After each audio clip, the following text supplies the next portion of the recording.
Hey guys, welcome back to Second Recap. Today I'm going to recap a 2010 French movie named Student Service. So let's begin. Laura, a student who meets a man named Joe. 3 days ago, Laura, who studies, applies foreign language in school, attends her class and she feels a stomach ache during the course. She attempts to leave the class. Unfortunately, she falls and collapses on her way. She meets with one of the school workers who asks her why she barely eats. She explains that she doesn't have enough carter for her full feeding. Her parents, her father is a mason and her mother a nurse, who is working class earning enough, refuse to fund her for her feeding and studies. The staff advises her to sue her parents for money, but she refuses. She says she doesn't want to be reduced to that stage. She leaves school and goes to the home. She lives with her boyfriend. Her boyfriend asks her for her share of the accommodation, and reminds her that he told her she would pay half of the money if she started living with him. She tells him she will redeem her promises as he comes to touch her for intercourse. Laura looks uninterested. She tells him he isn't hard enough, but he pleads with her to help him as they touch each other and the light goes off. The guy asks her if she has paid the electricity bills and she replies otherwise, and promises him she will pay it the next day, even though she doesn't even know where the money may come from. She tells him she will get a second job and do anything possible to get the money. As the light gets reinstated, Laura goes to the internet to search for work. She looks through all the job opportunities available, until she sees an adult website where men call for ladies, most probably students, to lay with. She sends a message to the person that posted the job, and a man named Joe replies. Joe tells her all she needs to do is just release her soft body for his massage and she will be fine. He promises her he will stop whenever she needs him to stop, and there will be no sexual intercourse if she doesn't want it. She agrees to meet with him. Before leaving, she cleans her body, washes her private part and picks some condoms. Back in the first scene, she meets with Joe, who welcomes her warmly. He gives her letter and tells her to read it. In the letter he tells her to undress entirely and she does as instructed immediately. Joe sees her. He is amazed by her body. He comments that the reason he doesn't like meeting professionals is that they do not have the innocent look she has. As she finishes the first stage, she rereads the letter where Joe tells her to enter the washroom and have her bath. She does so, and when she returns she meets Joe naked on the bed. He asks her to touch herself as if it is her first time. She stands in his presence and gives him the satisfaction of watching her feel herself, after which she goes to meet him on the bed, and he touches her. Their time is running out. Joe is done and he sits beside her. He asks her what her name is and her course of study. He also asks her what she wants to use the money for. He tells her the world has gotten to one where you have to pay for everything you need, and their relationship will be that of pleasure and business. That day she gets to know that Joe is a divorcee and he is also married to another lady. Their set time elapses. She gets the money for her service from Joe and leaves. She gets outside and counts the money happily. She stops by a bar, where she organizes a party for her friends and she buys them drinks and food. For the second time she goes online to search for jobs of that kind, and she meets another man. The man meets her at a restaurant, and when she asks him what he wants, he complains that his wife starves him of marital consumption, and he has been married to her for about a year. He tells her he wants intercourse and she tells them to use a hotel.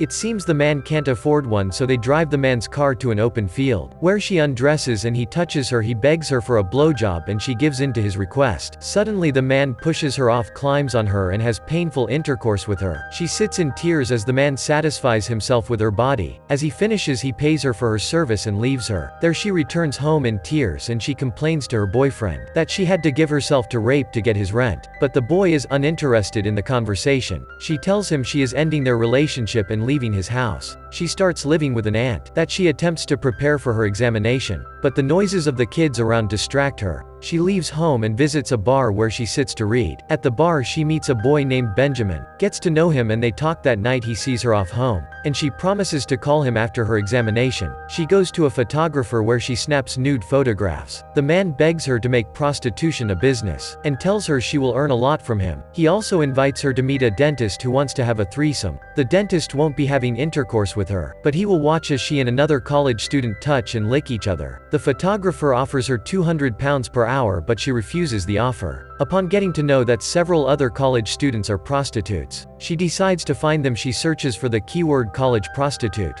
and she calls a girl that says she has met with about 25 clients, and she can afford all the expensive things she needs, so much that her friends who aren't in that business envy her. I think that encourages Laura. She goes to school and looks at all the expensive bags and shoes her colleagues use. She starts taking prostitution jobs and she can provide for her needs, but she still hates the job. She cringes at doing it, but she enjoys the money. After the release of her examination result, she checks it and asks her friends for their phone to call Benjamin, but they refuse because they have no credit card. She goes to a bar she presumes Benjamin to be, but when she sees him she runs away shyly, and tells him she will call him. She realizes she needs a laptop. She goes to a cafe, where she browses the cheap laptops. She picks one that she likes. Then she sends a message to Joe and asks to see him. She tells him she needs a computer and wants to make out with him for it. He accepts her request and she meets him at their usual spot, but he tells her to enter the room. Before him in the room she sees a laptop playing a pornography video of Badsum. She also sees a letter from Joe asking her to undress and have her bath. She reassures herself that it will be the last time she does such, and she goes to the bathroom. She comes back outside and sees Joe lying on the bed. He requests that she bends over to the bed, where she sees the new laptop he bought for her. Unfortunately, they are to recreate the video she watched earlier. She refuses and tells him it's not her thing, but he insists it's his thing. He ties her and puts a dildo inside her private part. While she screams she loses herself, and then angrily goes into the bathroom to dress up. She returns outside, carries the laptop, and walks out, but Joe chases her. He gives her the money for her service and tells her he enjoyed her. She returns home in tears and calls Benjamin to visit her, and as they make out she feels disconnected. He realizes she is hurt and begs her to confide in him, so she tells him she is a prostitute. He doesn't take offense and he pets her to feel better. They decide to continue their relationship despite that Laura keeps meeting men for money, and eventually her sweet relationship becomes sour. Laura does well in managing her side gig, her academy, and her relationship well. She starts facing several difficulties as she meets with a client. He pays her £20 instead of the £200 they negotiated. She calls Benjamin to pick her up that day and he advises her to get her pay before making out with any man. One night when she is on a date with Benjamin, one of her clients calls her. He tells her to meet him at a station, but she cancels the plan to stay on her date. The man keeps calling and this gets Benjamin furious. He picks up the call, screams at the man, and angrily goes home. At home they settle the fight and attempt to make out, but due to the pictures on Benjamin's head he doesn't get hard. The next day Laura meets Joe again. This time they do not do anything but they lay on the bed to talk. Their time elapses and she takes her money and leaves, only to meet Benjamin at the hotel. She figures Benjamin is stalking her. He is angry that she is meeting with Joe again after his actions, but she argues they didn't do anything. She tries to calm him down by giving him a blow job. However, after the blow job he breaks up with her. He calls her a prostitute and tells her that's not what other students do. Angrily, she goes to the photographer's studio and begs him to delete her nude photos. The man asks her to beg him through sex, so she angrily pushes him away. The man tells her everyone in the school knows she is a prostitute. She decides to give up on the job, and she stops replying to Joe's messages. But one day she picks up his call and tells him she is relocating to Paris. He asks her to spend 5 hours with him for €1,000 as their last encounter, and she accepts. She meets with him, and he asks that they visit a club to watch movies. In the club they sit with other guys to watch porn, after which he takes her to a dark room. She comes out terrified. They return to the hotel and he asks her to clean up, while he leaves the money on the bed. When she returns she meets €100 in a letter asking her to come on Thursday for the money. She visits on Thursday, but Joe stands her out angrily. She takes a train to Paris. On the train Joe calls her and gives her several excuses, asking her to meet with him again for her money, but she refuses. In Paris she tries to get a job, to no avail. While sitting at a park she receives Joe's message again. He asks her to visit for €3,000 but she refuses. He disturbs her with calls. She picks up and screams, "Leave me alone." Her noise attracts a bar manager who employs her. She starts working as a waiter while managing her studies. She goes for her final exam and she passes with flying colors. At the movie's end she attends an interview and disguises herself as Lola. She talks about her student plight. After her interview she removes all her wig and shows herself as Laura. And the movie ends here. So I hope you enjoy the video. Click any video of 3 of them and enjoy next. And don't forget to subscribe to my channel and hit the like button. Thank you for watching. See you soon.